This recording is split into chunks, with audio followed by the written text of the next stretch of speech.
My wife cheated on me after 7 years of marriage, so I took away her own house. I wasn't supposed to come home that early. That's the thing. If I'd taken the call like I usually do, if I'd stayed that extra hour like I planned, if traffic hadn't cleared up for once in its miserable life, maybe I wouldn't have walked into the end of my marriage. But fate has a funny way of speeding things up when your heart's not ready. We'd been together for 7 years. Not married, but it felt like it. We split bills, we shared dreams, we painted the guest room even though we never had guests. It was her house originally, but I poured myself into it like it was mine too. Built furniture with my bare hands, landscaped the yard in the brutal sun, made it a home. Our home. She was everything to me. Or at least, I thought she was. The day started like any other. My boss cancelled a meeting last minute. "Go home, enjoy the afternoon," he said. A rare kindness from a guy who usually can't remember your name twice in a row. So I did. I went home. I remember humming in the car. I remember thinking about surprising her with lunch. There's this little Thai place she likes, extra peanut sauce, no carrots. I got it all, packed neatly with a jasmine iced tea on the side. She once said that tea felt like liquid calm. I wanted to be her calm. I pulled into the driveway and noticed something strange, his car. It was parked down the street, half hidden behind the neighbor's hedge. I only recognized it because he'd come to one of our barbecues last year. Some friend from work. His name was Jordan. He had a firm handshake and empty eyes. I didn't think much of it at first. She worked from home, maybe they were collaborating on something. That's what I told myself. That's what I wanted to believe. I let myself in through the side gate. It creaked like always, loud, unforgiving, like it wanted to warn them. Still, no sounds of alarm. Just faint music from inside, that playlist she always used to clean to. Marvin Gaye. Classic setup. The Thai food started to feel heavy in my hands. I walked in through the kitchen door, and everything stopped. Her heels were on the floor. His shirt was draped over the dining chair. I knew before I saw them. But I kept walking. Not because I was brave, because I was already numb. Like I wasn't in my own skin anymore. The bedroom door wasn't even shut all the way. I pushed it open. There she was. There they were. She gasped. He rolled away like I was the intruder. Like I was the one breaking the rules. "Babe," she started, scrambling to cover herself. I dropped the food. The bag crumpled against the hardwood. Jasmine tea pooling at my feet like the last bit of dignity draining out of the room. "I got lunch," I said. My voice cracked. "Thought you'd be hungry." Jordan had the audacity to open his mouth. "Hey, man. Don't." I raised a hand. "Don't you ever talk to me." He shut up. She was crying now, repeating my name like it was a prayer that could undo sin. But the thing about betrayal is, once it's out in the open, it doesn't go back in. You can't unsleep with someone. You can't unsee the worst version of the person you trusted most. I left. I couldn't breathe in that room. I don't remember grabbing my keys, but I must have. Next thing I knew, I was sitting in the car, hands shaking on the steering wheel, staring at the front of the house. Our house. No. Her house. But not for long. I spent the next few days in silence. Didn't go to work. Didn't answer texts. My best friend Mike tried calling 6 times. I let it ring. What do you say to someone after something like that? I barely ate. Couldn't sleep. Just sat on the couch at my brother's place staring at walls that didn't remind me of her. But something in me started shifting. Slowly. Pain turned into clarity. Clarity turned into resolve. She thought she could shatter everything and still live in the wreckage like it was hers. But I had news for her. That house? I paid the mortgage for the past 5 years. Every renovation. That was me. I'd kept every receipt.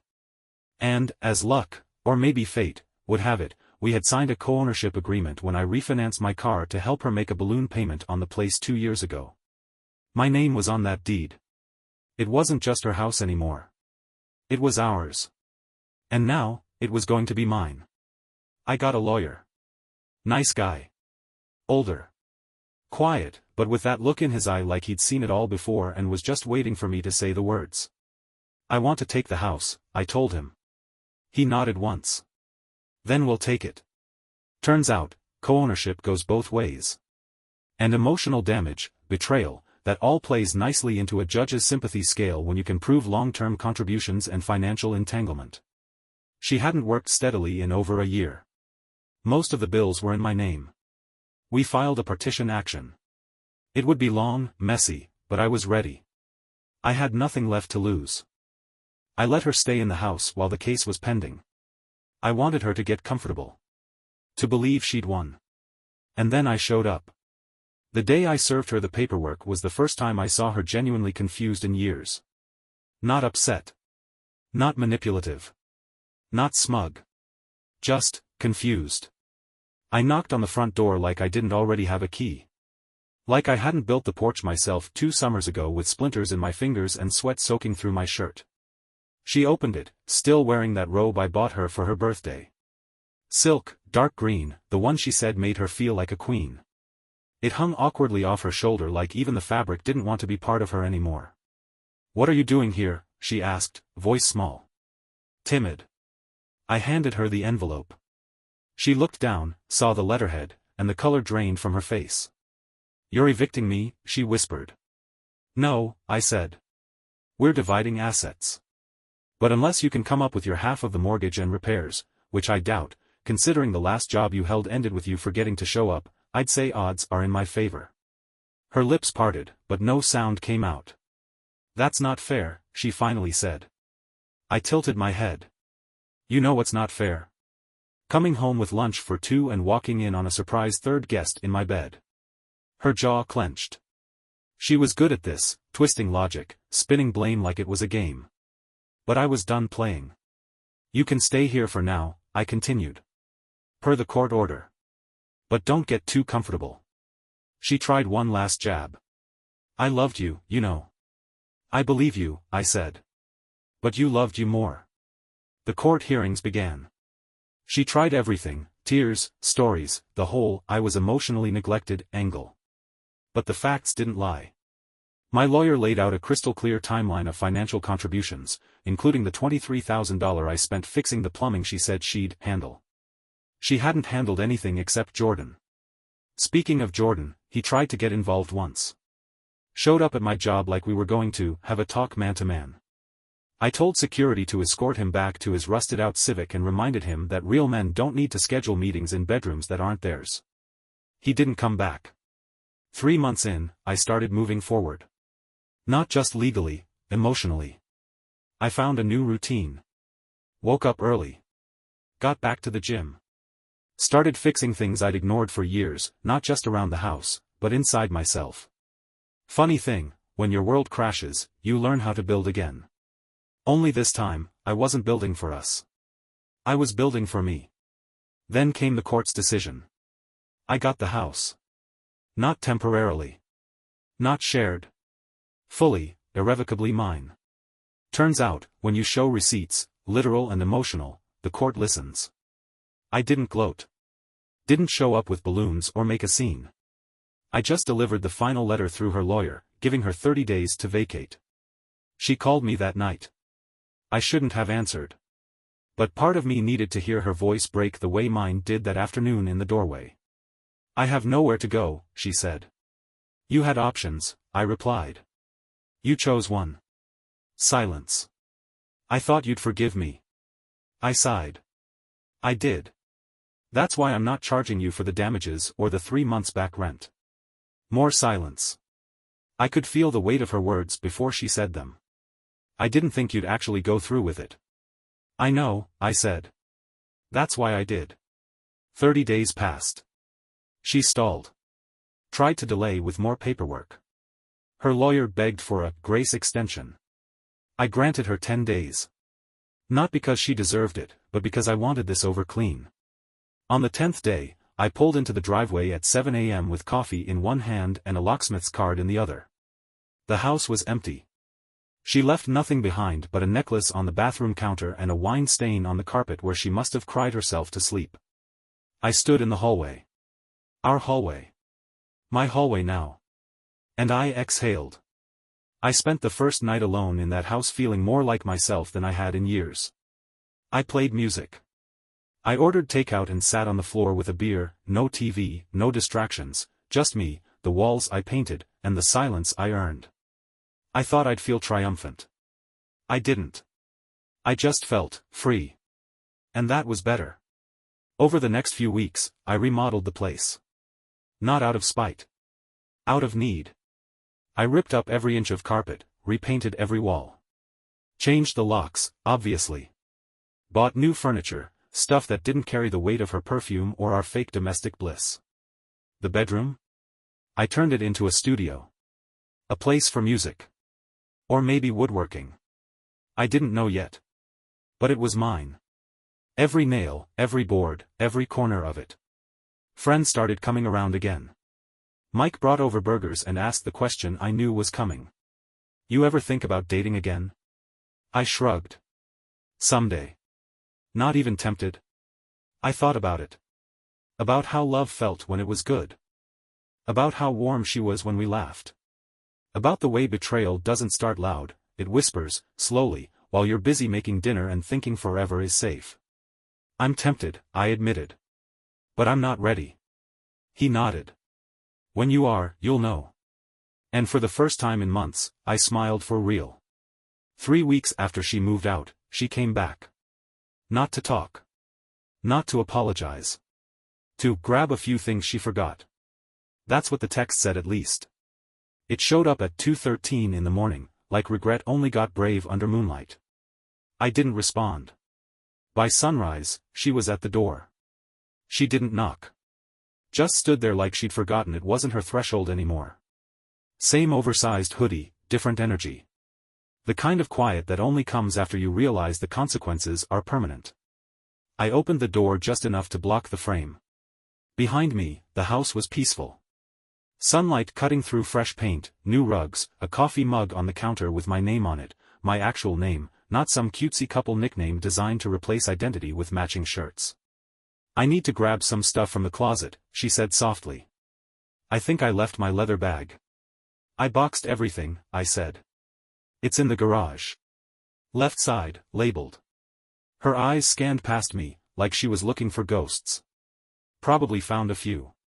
I didn't think it would feel like this, she whispered. You mean consequences? I asked. That made her flinch.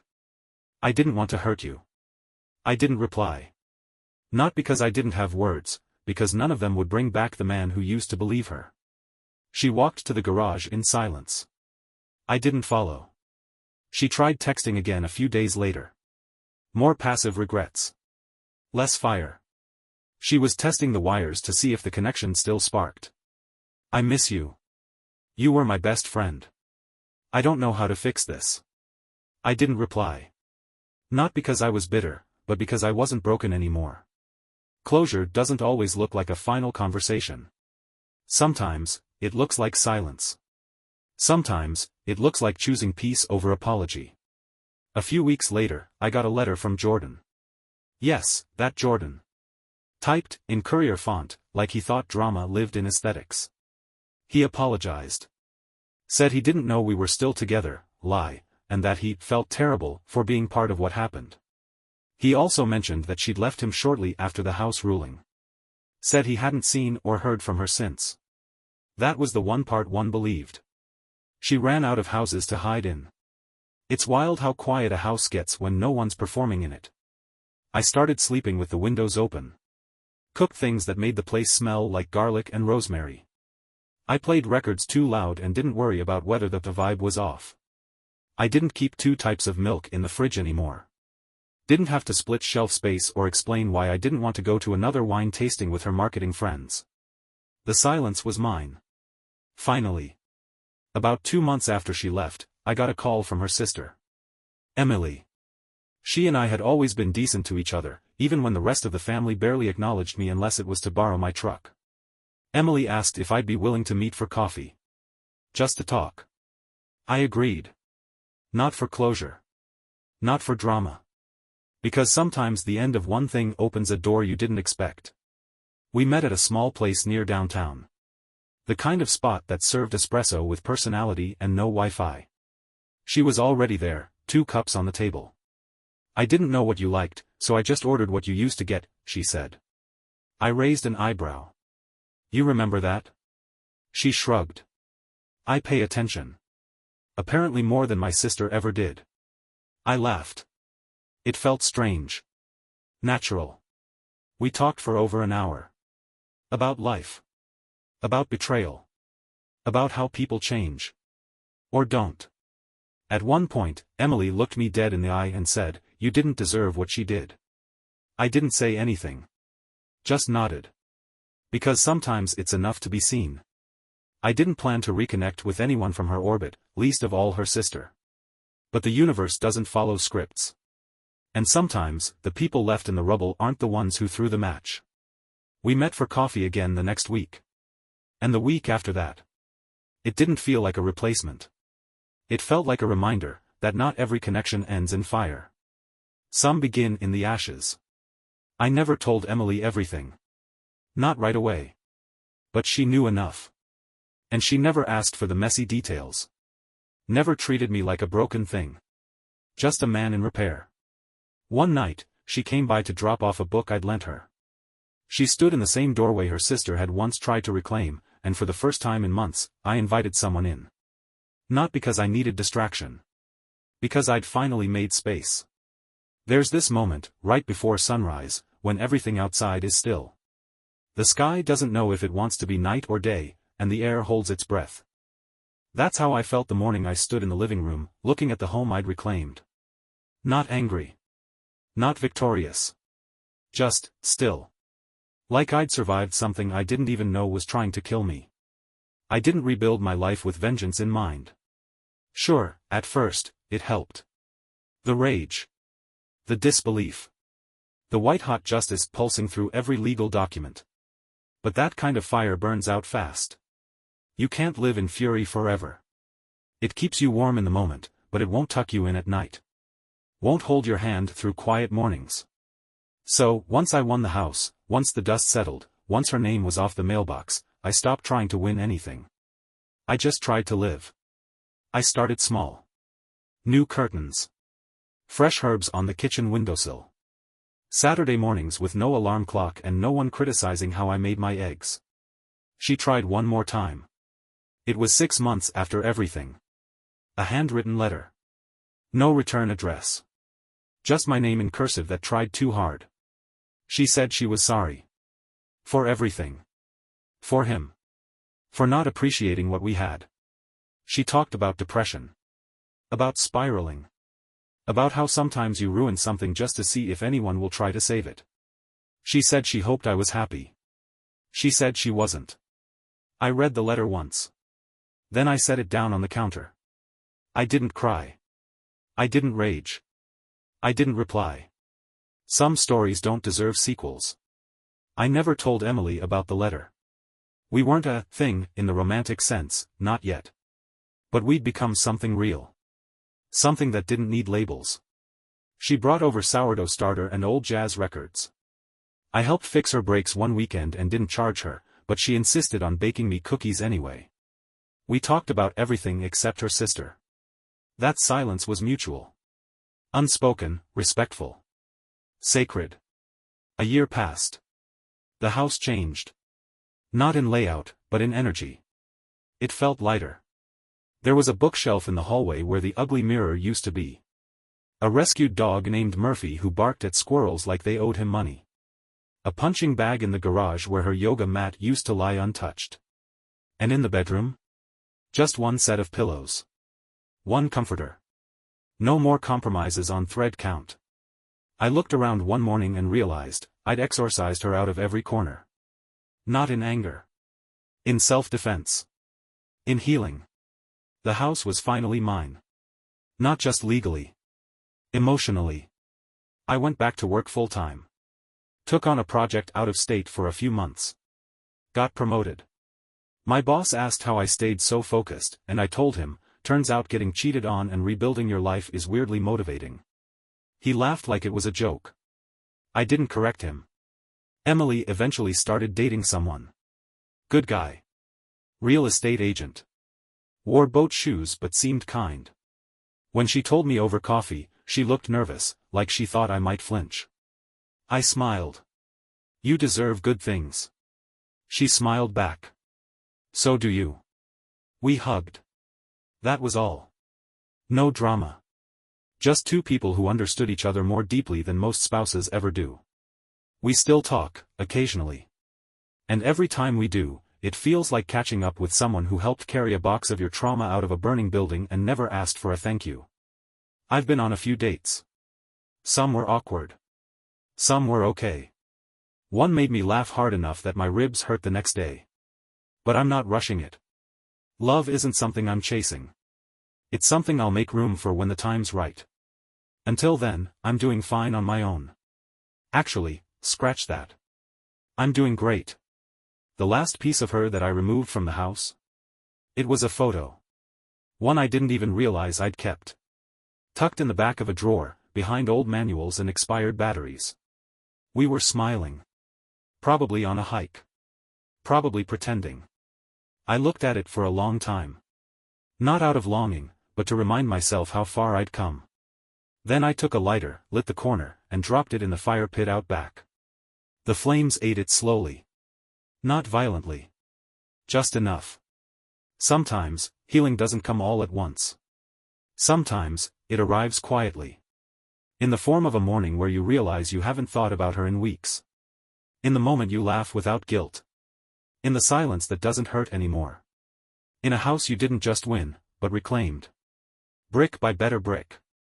Thank you for watching the video. Like it if you watched the video to the end and don't forget to subscribe. Have a nice day.